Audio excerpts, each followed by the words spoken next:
Bismillahirrahmanirrahim. Assalamualaikum warahmatullahi wabarakatuh. Saudara seiman, sebelum menunaikan ibadah sholat, umat Islam terlebih dahulu diingatkan dengan lantunan suara azan. Selain untuk mengingatkan umat Islam agar mendirikan sholat, ada keutamaan lain yang juga tak kalah dahsyat. Saat suara azan berkumandang, saat itulah waktu di mana setan berhenti menggoda, bahkan lari tak berdaya.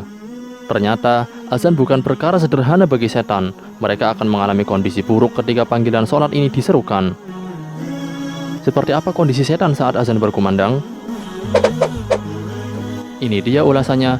Tonton terus video ini hingga selesai agar tidak salah paham. Tapi sebelum lanjutin videonya, bagi kamu yang belum, jangan lupa untuk klik tombol subscribe dan aktifkan notifikasinya, serta like untuk mendukung channel ini agar terus menyiarkan syiar Islam.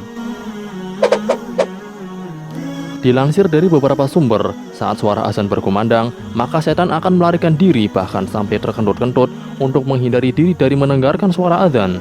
Mereka begitu takut mendengar seruan tersebut. Abu Hurairah radhiyallahu anhu menceritakan bahwa Rasulullah SAW bersabda, apabila diserukan azan untuk sholat, setan pergi berlalu dalam keadaan ia kentut hingga tidak mendengar azan.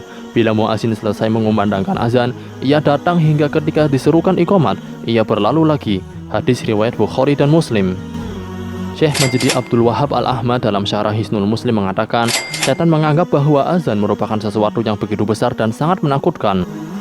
Ketakutan dan ketegangan yang dialami menyebabkan persendian menjadi kendur sehingga tidak bisa menguasai dirinya. Saluran seni dan kotoran menjadi terbuka hingga bisa mengompol atau terkentut. Lalu mengapa setan begitu ketakutan ketika mendengar suara azan? Pasalnya, seruan azan berisi kalimat tauhid dan syiar-syiar Islam. Azan adalah suara keras yang berisi zikrullah azza wa jalla, dan hal itu menyakitkan bagi setan. Ketika itu, mereka putus asa sehingga lari dan menjauh dari manusia. Ketika mendengar seruan kebaikan ini, setan dibebani kewajiban untuk meyakini dan menjalankan kandungan seruan kebaikan tersebut.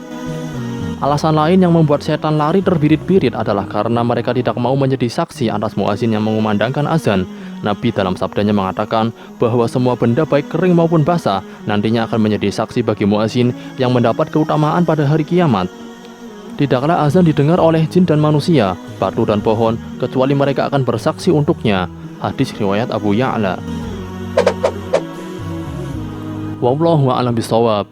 Saudara seiman, mari bagikan video ini ke semua sosial media kalian, karena sabda Nabi Muhammad SAW, sampaikanlah dariku walau hanya satu ayat. Wassalamualaikum warahmatullahi wabarakatuh.